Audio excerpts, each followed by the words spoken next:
Hello friends, welcome back my YouTube channel Vijay Ghat education. Friends, आज की इस वीडियो में हम बात करेंगे बीए, बीएससी, बीकॉम के फर्स्ट ईयर छात्रों के लिए फाउंडेशन कोर्स के इंग्लिश लैंग्वेज का प्रथम unit where the mind is without fear, भय मुक्त मस्तिष्क कहाँ है। इस पोएम के सृजनकर्ता रविन्द्रनाथ टैगोर जी हैं। फ्रेंड्स, ये पोएम टैगोर जी की एक प्रेयर है जो गॉड्स को अपने कंट्री इंडिया को अंग्रेजों की गुलामी से आज़ादी दिलाने के लिए गॉड से प्रेयर की है।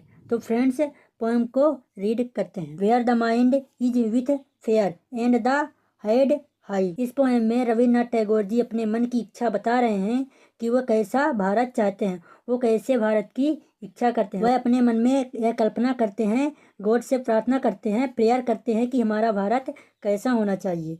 Where the mind is the without fear. Rabindranath Tagore ji कहते हैं, मैं ऐसा भारत चाहता हूँ। जब हम अंग्रेजों की गुलामी करते थे तब हमारे मन में एक डर बना रहता था, उनके प्रति मन में भय बना रहता था, फेयर बना रहता था। तो रविन्द्रनाथ टैगोर जी कहते हैं कि कभी ऐसा दिन भी आए कि हमारा भारत ऐसा हो, लोगों के मन में डर बिल्कुल भी ना हो, उनके मस्तिष्क में बिल्कुल डर ना हो। And the head is the held high, और लोगों का सर हमेशा ऊंचा रहे, हम सिर उठा कर जिए, यानी हम इज्जत और गर्व से जिए, हमें सम्मान मिले, हम फिर से किसी और की गुलामी ना करें। फिर रविन्द्रनाथ टैगोर जी कहते हैं, वेयर नॉलेज इज फ्री, जहाँ नॉलेज फ्री हो, क्या जो नॉलेज है वो फ्री हो। रविन्द्रनाथ टैगोर जी कहते हैं, गॉड से प्रेयर करते हैं कि हमारे भारत में ज्ञान जो है, वो नॉलेज है, एजुकेशन है, वो कैसा हो, फ्री होना चाहिए, लोगों को फ्री नॉलेज मिले, चाहे वो मिडिल क्लास के हों या पुअर क्लास के हों, हर किसी को नॉलेज फ्री में मिल सके, चाहे वह अमीर परिवार से हो या गरीब परिवार। Where the world has not broken up into fragment narrow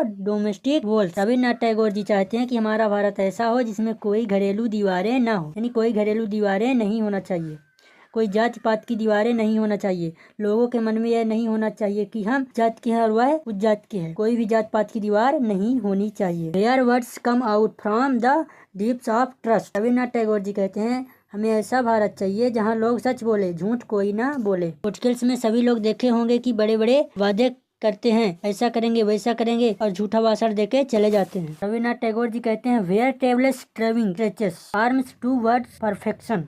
अगर कोई किसी काम को करना चाहता है तो ये सक्सेस मिले। रविन्द्रनाथ टैगोर जी यही चाहते हैं कि भारत के सभी लोगों का काम में सक्सेस हो, परफेक्शन हो, किसी का काम बिगड़े नहीं, ऐसे भारत की कल्पना करते हैं रविन्द्रनाथ टैगोर जी। फिर आगे क्या कहते हैं, where the clean stream here stream has not lost its way to the very desert of dead habit. Rabindranath Tagore ji कहते हैं, जहाँ तर्क और सच्चाई झील है, वहाँ गलत आदतों की रेगिस्तान में ना बदल दे। मतलब जहाँ लोगों की सच्चाई की आदत हो, छोड़कर लोग गलत रास्ता ना पकड़े, हमेशा अच्छे रास्ते पर चले, यानी सच्चाई के रास्ते पर। Where the mind is the led forward by thee into ever widening thought and action. Rabindranath Tagore ji कहते हैं, ऐसी कंट्री होना चाहिए, ऐसा भारत होना चाहिए जहाँ लोगों का मन को सही रास्ता गॉड दिखाए, और वह रास्ता खुले विचार और काम के हों, और सभी लोग स्वतंत्र होकर सोच सके, और कोई काम करे तो उन्हें सभी प्रकार की पाबंदी ना हो, और उनके मन में जो आए वह करे, लेकिन वह काम सही होना चाहिए। फिर रविन्द्रनाथ टैगोर जी कहते हैं, into that heaven of freedom my father let my country awake. Rabindranath Tagore ji भगवान के सामने, ईश्वर के सामने विनती करते हैं कि जो मेरे फादर, वो मेरे भगवान, तू स्वर्ग में बैठा है, मेरे देश को जगा दे, और यह बता दे कि हमारा देश कैसा होना चाहिए।